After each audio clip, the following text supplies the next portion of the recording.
Look at this. The pillow here says Beijing Children's Hospital, but the patient in this ward room is a 6'2" or 1.83 meter boy, already taller than me.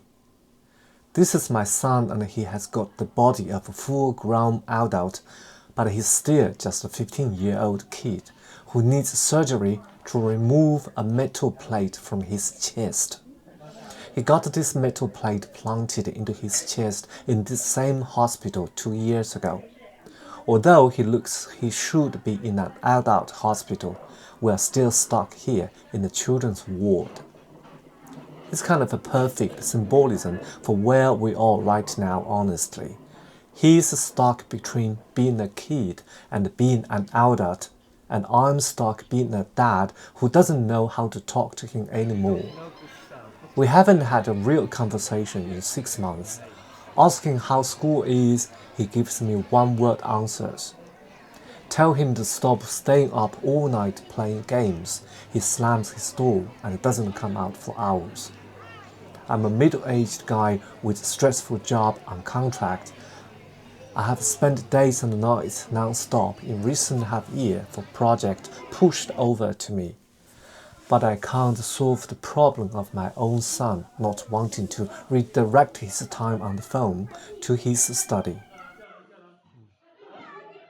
I have been stressed about this surgery for weeks, primarily for the medical risks and the time he has to be hospitalized and has to be recovered before his exam to high school.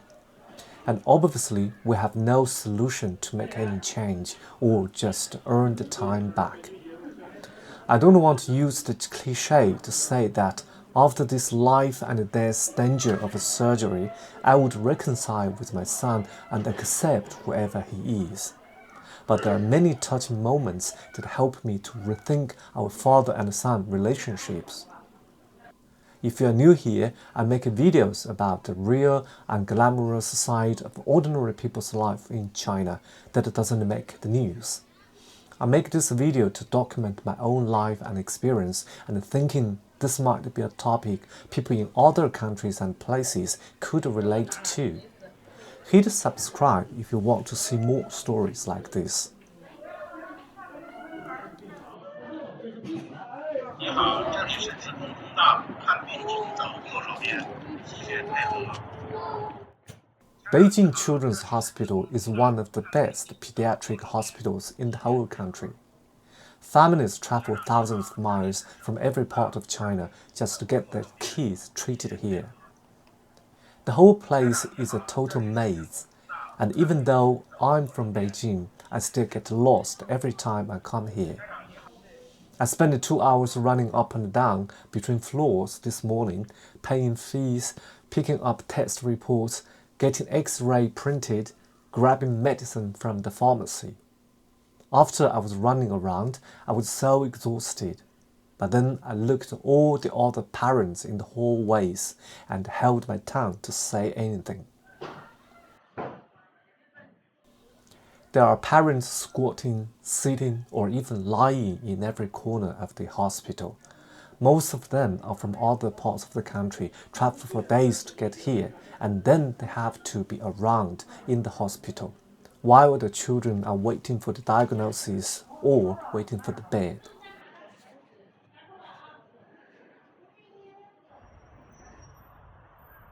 These old apartment buildings in the same area of the hospital are run down and shabby on the inside, even though they have been repainted on the outside to look nicer.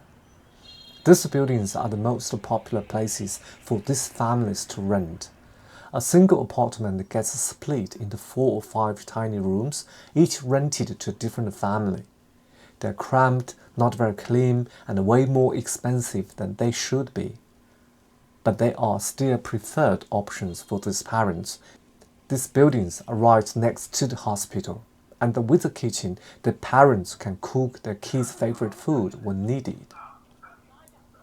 The kids' medical bills are partially covered by insurance typically, but the parents still need to pay a large sum of it. On top of that, they need to pay their own rent and food and the whole family's transportation costs, and all this come out from their own pockets. It usually causes enormous financial burden to many families.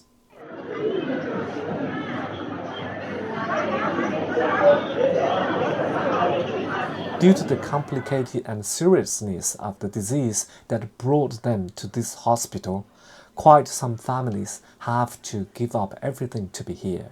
Some of them quit the job back home, leave their other kids with relatives, and spend every penny they have saved, just to give their children a chance to get better. One dad from the same ward area I talked to had traveled 3,000 kilometers from Xinjiang with his son, and they had been living in one of those tiny apartment rooms for 3 months to get a diagnosis and waiting for a hospital bed. He had told me that he hasn't had a full night's sleep since they left home. I thought about how frustrated I was just from running around for a few hours, and suddenly I felt stupid for being annoyed at my son. We are lucky enough to be local. We don't have to worry about paying for rent or where I'm going to sleep tonight. All my stress about my son's school grades, about his wasting time playing games, none of that matters to these parents. All they care about is their kids getting to go home healthy. This hospital is 70 years old. When it was built, Beijing only had about 1.2 million people. Now it has 24 million. The hospital has expanded with new buildings, linking the main old building with a glass-roofed atrium. But it's still never enough. The elevators always have long lines. The old parts of the hospital are not well maintained and overcrowded. But no one complains. Everyone here has the same goal: get their kid better.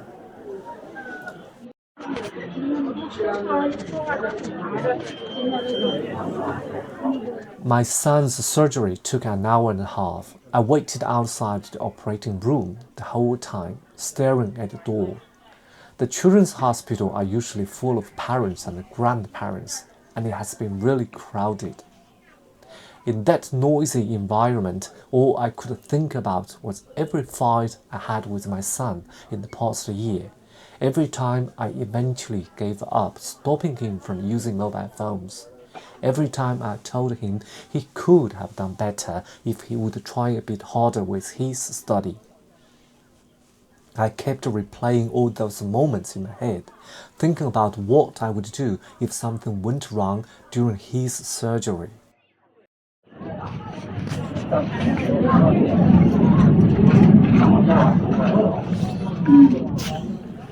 When the doctor and the nurse wheeled him out eventually, he was still half asleep. 左拐啊，左拐第二个门。I felt all the tension in my body just disappeared. All the anger, all that frustration about the grades and the video games and him not talking to me, it just all vanished.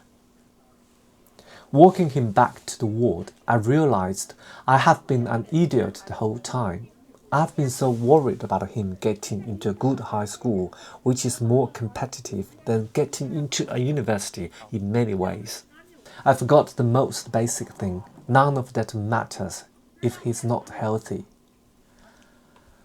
I know I could say something more like chicken soup for soul and mind, such as, oh, after this surgery, a life and death defining moment, I realized that I should not have expected my son to perform well to his fullest potential in school.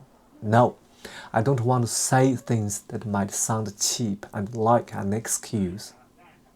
I still think he should spend more effort with his study, but I have accepted he might not be able to do so as he's supposed to as a normal student. I would rather say the surgery was to take a metal plate out of his chest, but it also took out something out from my heart and filled a hollow hole. I think I reconciled with myself by accepting the fact passively that every child has his own limitations, and all students need to find what they are good at. But I do not want to fool myself. I do not want to use his medical condition as an excuse for his addiction to mobile phones and games, as if since he was almost dead, so now I have to accept whatever he's dealing with his life. But I do know, and I do know wholeheartedly, that his health is of primary importance. I need to find other ways to bond with him and to understand him. I might sound a little bit too stubborn, but I'm just an ordinary person, or an ordinary father doesn't want my children to waste their talent, right? But back to reality. Of course, I do know that I get so caught up in all the little stresses of life and I forgot how to prioritize and sort out things clearly. I should learn from other parents in the hospital. All of them, including me indeed, trying our best to give our kids a good life. At the end of the day, the only thing that matters is their safety and health. If you're a parent, drop a comment below. What's the thing you worry about most with your kid? Did you ever have a moment that made you realize you were worrying about the wrong stuff? Let me know in the comments, and don't forget to like and subscribe for more real stories from China. See you in my next documentary.